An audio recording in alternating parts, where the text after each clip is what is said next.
tema gigantesco, como hay múltiples ventanas y múltiples niveles para enfocarlo. A continuación, terminando la ronda de panelistas, Eduardo Rioseco, director del Templo Baján.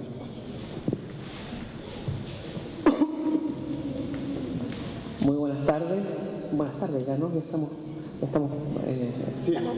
Buenas tardes ya, buenas tardes. No sé si ustedes conocen la fábula de la Tierra plana. ¿La han escuchado? Es una fábula bien conocida, se escribió incluso una novela en el siglo XIX explorando esta idea. Básicamente la historia cuenta un mundo de dos dimensiones en donde todos los seres tienen formas geométricas. Entonces están los cuadrados, están los triángulos, están los círculos. En base a las formas geométricas se van estableciendo jerarquías, ¿no? El círculo es la forma geométrica de mayor jerarquía, el presidente es un círculo, y las distintas formas geométricas tienen distintas funciones en la sociedad. Y cuenta la historia de un cuadrado que en un momento se encuentra con una esfera que viene de un mundo de 3 dimensiones. Un círculo un poco extraño, pero un círculo al fin y al cabo. La primera reacción del cuadrado al ver esto es tratar de ajustar esta nueva experiencia a las experiencias que ya tiene almacenadas en su vida, ¿no? Pero gradualmente el círculo entra en una relación con, la esfera entra en una relación con este cuadrado y finalmente logra que el cuadrado entienda el concepto de una tercera dimensión. Y el cuadrado entonces se ve en un apuro, porque la esfera, el encuentro con la esfera, lo lleva a darse cuenta de toda una dimensión de la que antes no estaba consciente. Esta esfera lo pasea un poco por lo que implica vivir en un mundo en 3 dimensiones y después vuelve a su mundo de 2 dimensiones. Y entonces este cuadrado se ve enfrentado al desafío de tratar de compartir su experiencia con los otros seres bidimensionales con los que siempre ha estado. Y se genera ahí toda una polémica. Yo les animo a que conozcan más detalles de la historia, muy, muy interesante. Pero básicamente ahí lo que se genera es que el cuadrado trata de compartir esta experiencia y se encuentra con la incomprensión generalizada de todo el mundo. E incluso, no solamente con la incomprensión, sino que además incluso con la oposición. El presidente, el círculo sobre todo, empezó a ponerse muy nervioso con las posibles implicancias de lo que este cuadrado estaba transmitiendo y finalmente ya lo encarcela y la cosa se pone un poco más violenta hacia el final de la fábula. Y yo creo que esta historia creo que tiene implicancias muy interesantes para cada uno de nosotros. Podríamos nosotros pensar que tal vez existen distintas dimensiones para entender nuestra realidad. Podemos pensar que existe una dimensión horizontal que en ese sentido es infinita y que podemos explorarla de manera infinita. Podemos pasar toda nuestra vida, pueden pasar eras, explorando este horizonte horizontal, valga la redundancia, que me gustaría proponer que se puede quizás parecer a lo que es el mundo material. Pero también existe un mundo vertical, una dimensión de verticalidad que también podemos explorar, que también es infinito, hacia arriba, hacia abajo, ¿no? Hacia el interior, y que también estamos llamados a explorar.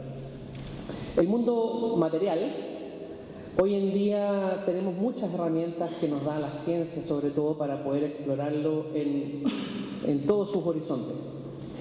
Sin embargo, pareciera que el mundo vertical es un mundo que incluso hoy en día mucha gente se cuestiona si realmente existe. Y tal vez en un discurso un poco más generalizado, es el mundo horizontal el que prima en las discusiones, el que más se explora, ¿no? El que más se discute. Yo creo que hoy estamos tratando de probablemente encontrar esta conjunción entre estas dos dimensiones, ¿no? Que realmente son parte de la exploración que todos nosotros estamos llamados a hacer. Ahora, históricamente, la exploración de la dimensión vertical la hemos podido hacer en buena medida gracias a las herramientas que nos ha entregado la religión a nivel histórico, ¿no? Y bueno, por distintas razones hoy en día esa herramienta en particular está un poco en descrédito, está un poco gracias, como difícil palabra, como ha perdido, ¿no?, como parte de su credibilidad como un instrumento válido para poder explorar esta dimensión vertical, que sin embargo, pese a que quizás este instrumento ya no lo ocupamos tanto como antes, aún así todos los seres humanos mantenemos esta intuición del cuadrado, ¿no? Y sabemos que existe una dimensión que está más allá de una horizontalidad, que es la que quizás una cultura más materialista es la que nos quiere hacer creer. Existe una profundidad, existe una riqueza de experiencias verticales que cada uno de nosotros está llamado a explorar. Pero ¿con qué herramientas podemos hacer entonces esta exploración? Y yo creo que mucho de lo que estamos viendo hoy responde un poco a los intentos que existen hoy por tratar de responder a esta inquietud, que es una inquietud humana, ¿no? Y por más que se quiera suprimir ese impulso, realmente es un anhelo que está en nuestro código genético. No podemos vivir sin este anhelo de sentido, como decía el profesor el profesor Weinstein que se fue, pero que enfatizó mucho el tema del sentido. No tiene mucho que ver con eso. No podemos suprimir este anhelo de sentido. Ahora, pese a que la religión como un instrumento para esta exploración está un poco desacreditada hoy en día, yo quisiera recordar un poco cuáles son las fuerzas que hay presentes en ese instrumento en particular. Y creo que hay ahí una herramienta que en la historia ha generado niveles de transformación tanto personal como colectivo que probablemente no tienen ningún tipo de parangón. La religión como una fuerza que absorbe por completo la conciencia, que la impregna, que llega hasta las raíces más profundas de la motivación humana. Históricamente, realmente cuando se ha podido usar bien, nos ha llevado a explorar esta dimensión vertical de la existencia de una manera muy rica. Y cuando uno explora esta dimensión de la existencia, empieza, como el cuadrado, uno empieza a ver un montón de posibilidades que quizás antes no podía ver. Los horizontes se vuelven mucho, mucho más amplios y se despierta la conciencia acerca de lo que uno puede hacer y de lo que como sociedad todos podemos hacer. Y en ese sentido yo creo que la experiencia de la religión y también la experiencia o la búsqueda que está presente en muchos otros caminos, en la psicología, en movimientos como el feminismo, el animalismo, en fin, todos los movimientos y tendencias que hoy en día cuestionan un poco nuestra identidad, estamos viendo cómo podemos ampliar nuestros horizontes. Y una vez que nosotros salimos de nuestra dimensión bidimensional, ¿no?, de nuestra mirada bidimensional, y enriquecemos a una tridimensionalidad, ¿no?, vemos una verticalidad, de pronto vemos un montón de cosas que podemos hacer y se despierta también un sentido de responsabilidad. ¿Puedo hacerlo? Hay cosas que ahora veo que puedo hacer y me doy cuenta que quizás es lo que debo hacer. Y me parece que esa es quizás una de las preguntas más fundamentales que nos plantea la democracia, ¿no? Volvemos aquí también a este tema. ¿Cuál es, una vez que yo puedo y tengo la posibilidad de explorar todas las dimensiones, la riqueza de la experiencia humana, cuál va a ser mi respuesta a esta exploración? Y esa es una pregunta que en el fondo cada uno de nosotros se tiene que hacer de una manera muy individual, muy íntima, y es una respuesta que cada uno va a entregar sin ningún tipo de presión en la intimidad de su conciencia. Y me parece que eso es en buena medida la democracia, es el espacio que nos permite explorar la realidad en su dimensión horizontal y vertical, ¿no?, en ambas, Y creo que en ese sentido quisiera mencionar un poco lo que ha sido en este tema la experiencia en el Templo Bahá'í, ¿no? Que es un espacio que yo no sé si lo han visto, ¿no? Algunos de ustedes quizás lo han podido conocer, y es un espacio que recibe una gran cantidad de visitantes. Ha sido una experiencia muy sorpresiva, incluso para la propia comunidad Bahá'í ha sido una experiencia un poco sorpresiva, pero realmente muy rica. Y es un espacio en donde estamos explorando, estamos inmersos en esta exploración multidimensional, y es un lugar en el que realmente el espacio propone a todos los visitantes esta pregunta, ¿no? ¿Cuál va a ser la respuesta que cada uno de nosotros va a dar a esta exploración multidimensional en la que estamos inmersos?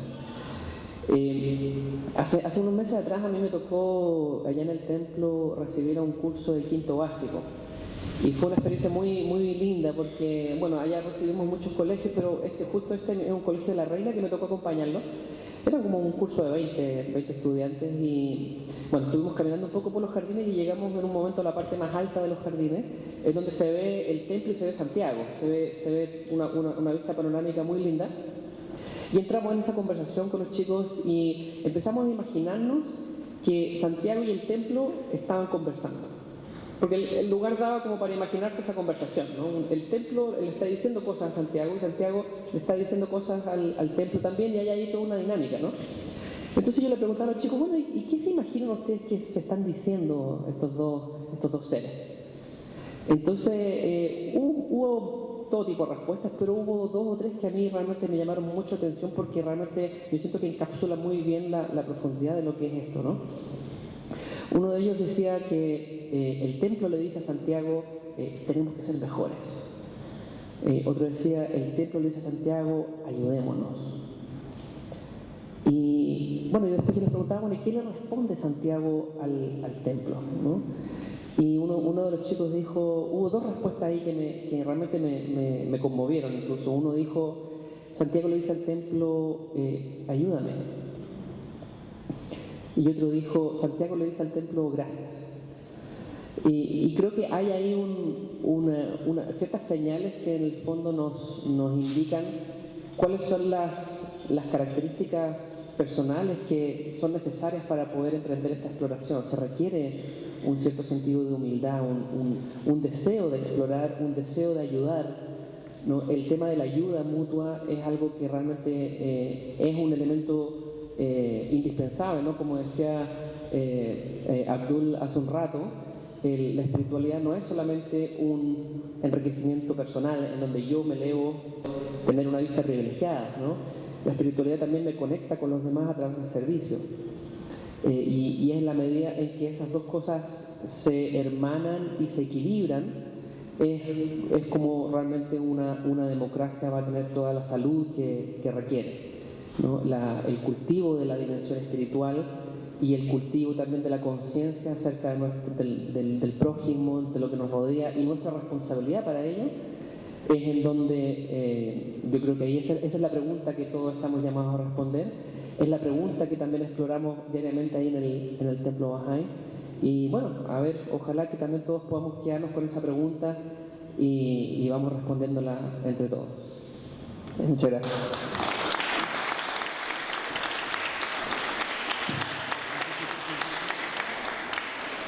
Gracias. Un alcance sobre la fuga de Lucho Weinstein. Él hace 28 años conduce un taller los lunes en Isla Negra y no ha dejado de ir nunca durante 28 años. Y hoy día por primera vez va a llegar tarde a conducir el taller. Entonces me pidió hablar primero y arrancarse sin escándalo por eso. Por lo otro, quisiera recordar que estamos en este espacio por gentileza y por patrocinio de la Academia Parlamentaria, que estamos celebrando el Día Internacional de la Democracia, convocado por Naciones Unidas, y que es para nosotros y para el Movimiento de Sanación Personal y Social, que convocamos a esta actividad, una oportunidad muy enriquecedora estar en contacto, en diálogo. Ahora, dentro de mi mente irónica, se me apareció entre el mundo horizontal y el mundo vertical, pero para nada, no es justo, y sobre todo porque la realidad tiene múltiples grados, y entre los que estamos cercanos al crecimiento personal existen múltiples grados entre nosotros, y entre los que están en el mundo de la política también hay múltiples grados en acciones, calidad humana, servicio, y hay múltiples formas de hacerlo también. Entonces, era una pequeña broma irreal y de mal gusto la que me permití, pero no me la pude reprimir. Y bueno, entonces agradezco a Gonzalo y a Juan la acogida en esta casa de todos de la democracia, y el patrocinio de la Academia Parlamentaria. Y ahora entonces se abre el espacio para expresar algo de parte del pueblo, de la gente, y del pueblo de acá, del pueblo de allá y del pueblo de acá, que somos. Acá hay un micrófono que voy a pasar yo, porque ya, por si estamos jugando, si tú quieres, Gonzalo, ya. Genial. Es un equipo chico, el de la Academia Parlamentaria, así es polifuncional. Y entonces, reacciones, comentarios, algo que quieran expresar, algo que quieran preguntar, adelante. Hola, buenas tardes. Mi nombre es Carolina. Quería hacerte la consulta a orden de su firmo. Quería ver dónde están ubicados, a lo mejor para poder asistir. Y si se permite ir mujeres. Gracias. Y todos son bienvenidos en un lugar abierto. En este minuto estamos en la comunidad ecológica, pero estamos en un proceso de transición donde dentro de los próximos meses, de aquí a fin de año, nos vamos a instalar en la estación central, en la calle Exposición. Y quien quiera visitarnos es más que bienvenido. Es un lugar, nos reunimos una vez a la semana, los días jueves, y por ahora ahí, y después nos vamos a empezar a reunir en la calle Ramón Subercasó con Exposición. Así que bienvenido.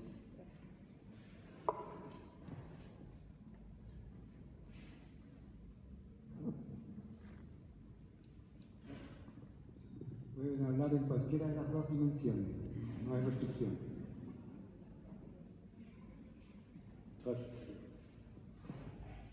Bueno, yo quiero agradecer al movimiento por organizar este evento y apropiarnos un poco de la Casa de la Democracia y convertirla en algo más propio de nosotros.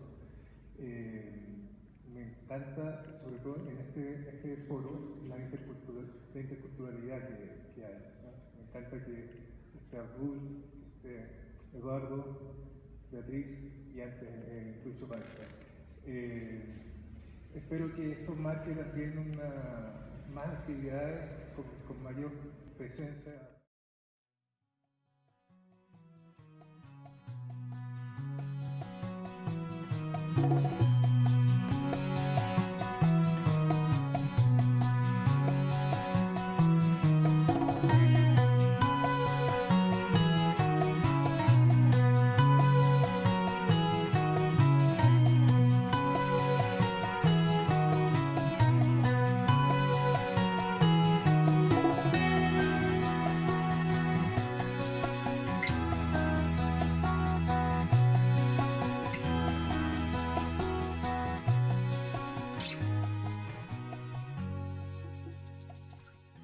Toca, claro, temas que nos llegan, ¿no? A todos de una u otra manera, ¿no?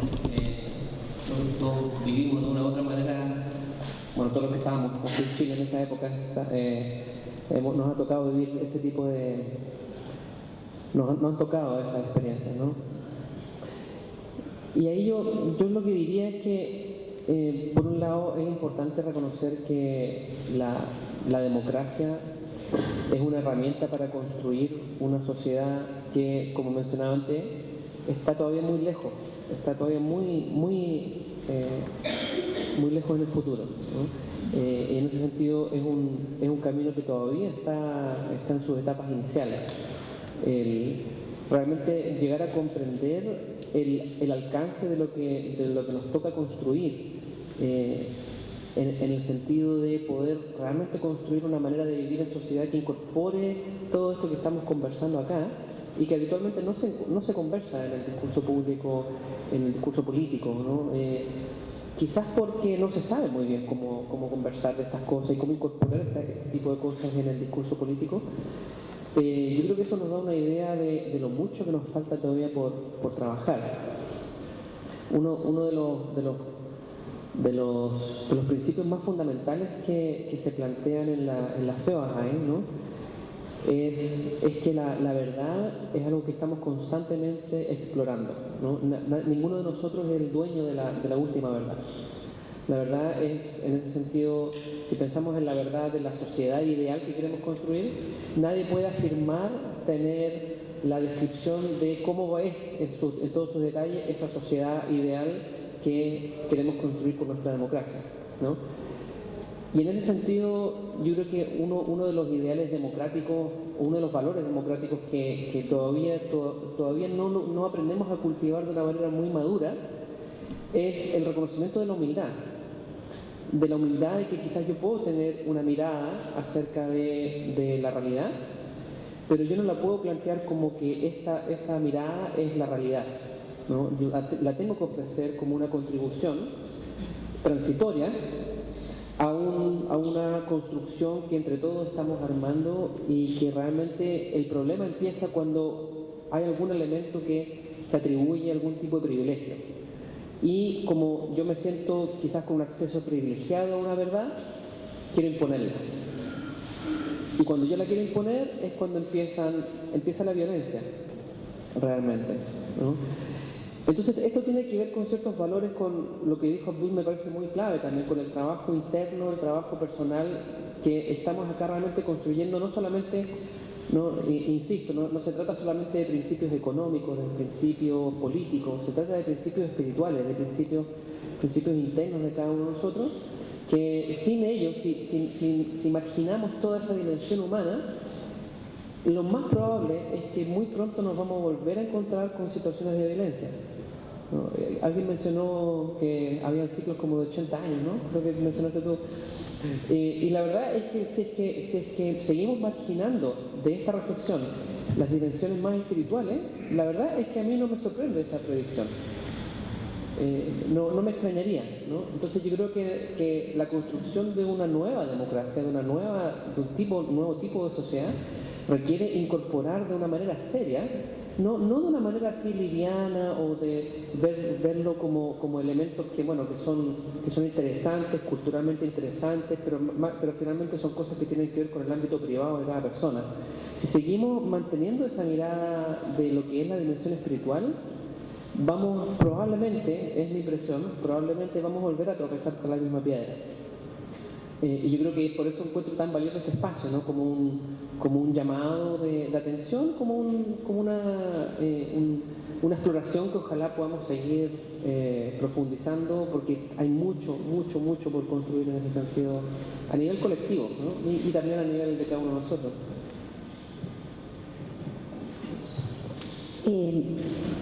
Yo creo, también sumándome a lo que dice Eduardo, ¿verdad? La importancia de reparar los procesos vividos. Y para esta reparación, ¿verdad? Porque tú nos decías justamente de que en la sociedad chilena hubo una fractura, ¿ya? Y esa fractura se debió justamente, ¿verdad?, que hubo un cambio violento en el cual, digamos, nuestro sistema de vida cambió en 180 grados. ¿Por qué nos ha costado tanto? Yo creo que nos ha costado porque todavía hay un grupo de personas que no reconoce lo que sucedió. Y creo que para que haya un cambio, toda la sociedad en su conjunto tiene que haber un reconocimiento con respecto a las situaciones vividas, no para atacarlo, no para descalificarlo, sino simplemente para poder dar el espacio de poder recomponer, poder perdonar, ¿verdad?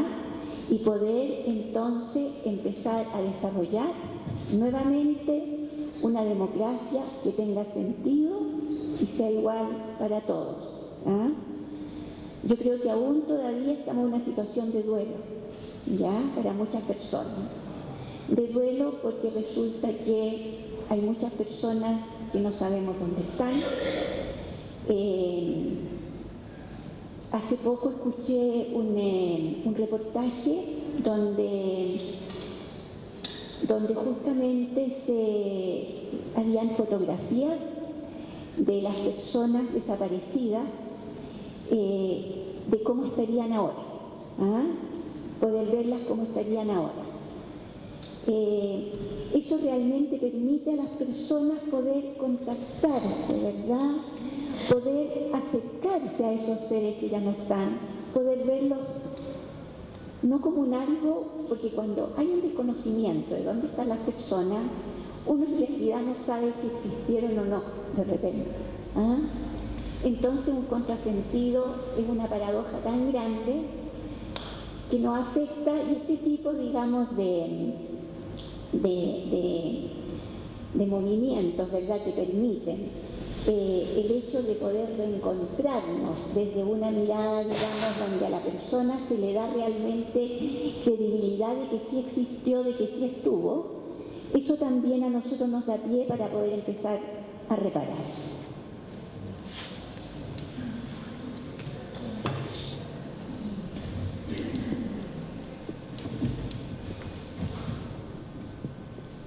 Bueno, para agregar a lo que han dicho también valiosamente Beatriz y Eduardo, decir desde un pequeño aspecto que viene de la mirada de la fe, ¿no?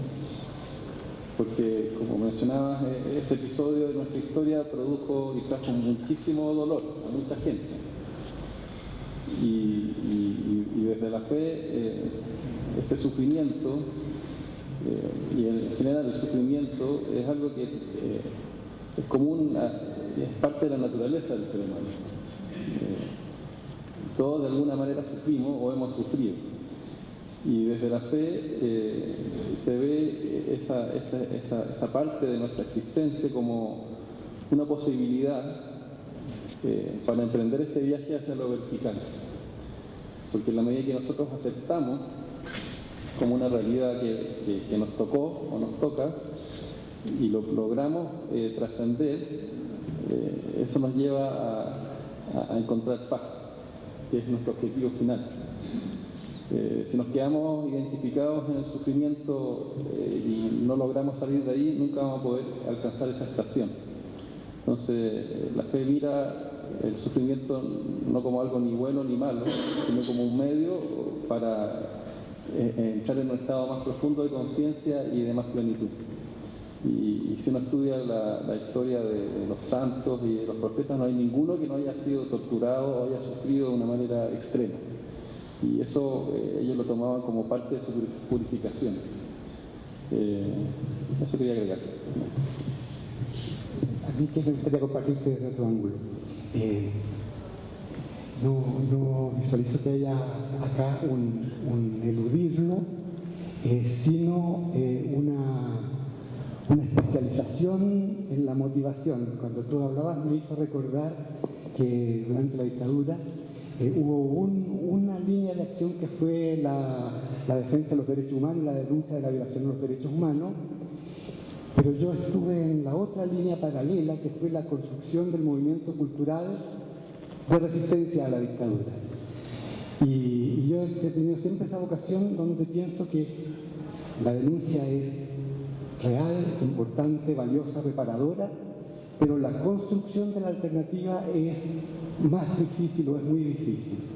Y una pequeña anécdota, también con un dejo irónico, recordaba Eduardo que yo planteé y lo escribí en un sitio de conversación y de debate con artículos de personas muy como todos nosotros, o sea, con una disposición a reflexionar y a profundizar. Y compartí este artículo donde yo decía ruptura o enfrentamiento violento entre chilenos en 1810, en 1891, 1973, y el próximo entonces sería en 2050. Y lo comparto para esta comunidad, que es una comunidad no en general, sino más reflexiva. Y obtuve 172 me gusta. Entonces, eso es como lo irónico. O sea, aún entre nosotros nos cuesta mucho el debate reflexivo, la acción constructiva, la profundidad, el intercambio de ideas y el bien que proveen las redes sociales y todo eso para masividad de comunicación y de información y de compartir. Necesitamos complementarlo con acciones de profundización, con contacto, comunicaciones y construcciones que profundicen, porque para mí, por lo menos, el desafío de evitarlo en 2050 es demasiado importante, y si no ocurre, bueno, quizás nunca iba a ocurrir. Entonces es como la mirada como Mao Zedong, una chispa puede incendiar la pradera, o sea, lo fácil que es destruir, lo difícil que es construir. Entonces, desde ese posicionamiento es donde yo tengo mi motivación central. ¿Quién más quiere compartir algo? Si me permite dar... Sí. Aquí hay otra pregunta.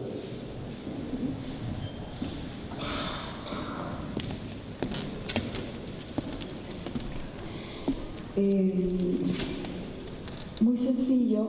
En la práctica de yoga, cuando uno saluda es namaste, reconocer al otro, ¿no es cierto? Y desde la empatía y también desde la confianza, porque si no damos confianza, no recibimos confianza. Y es como la partida, como el kilómetro cero de empezar cualquier cosa para que entre todos podamos hacer algo. Ya, creo que ya para ir terminando, quisiera hacer dos cositas. Primero, a partir de la historia que nos contaba Eduardo Ríos Seco, de este diálogo imaginario de los niños entre Santiago y el templo, yo pensaba también sobre un diálogo imaginario que no podría ser a lo mejor tan imaginario, entre el mundo de la política y el mundo de la espiritualidad, de la creatividad, de la cultura, todo lo que hoy día vimos aquí representado. Por Dios que hace falta que dialoguen ambas partes en ese sentido. Esa era una modo de reflexión.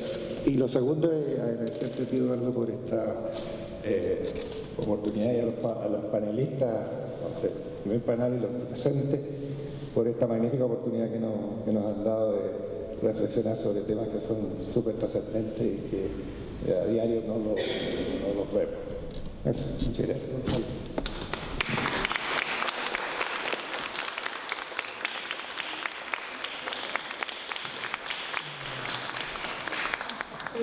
Una opción es terminar, si es que alguien quiere expresar, que no se quede alguien como con una pregunta o un comentario acá en la garganta. Nos habíamos propuesto hasta las 13:15 y estamos un poquito antes, pero nos podemos ir ahora. Pero solo enfatizar que alguien que pueda querer expresar algo no deje de hacerlo. Sí.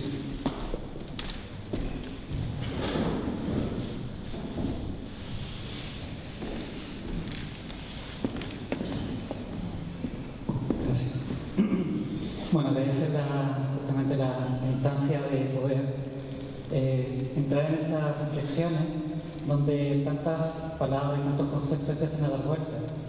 A mí de repente me surgió una idea, no sé cómo lo asocié, pero me acuerdo de esa frase que dice: ¿quién vigila a los vigilantes?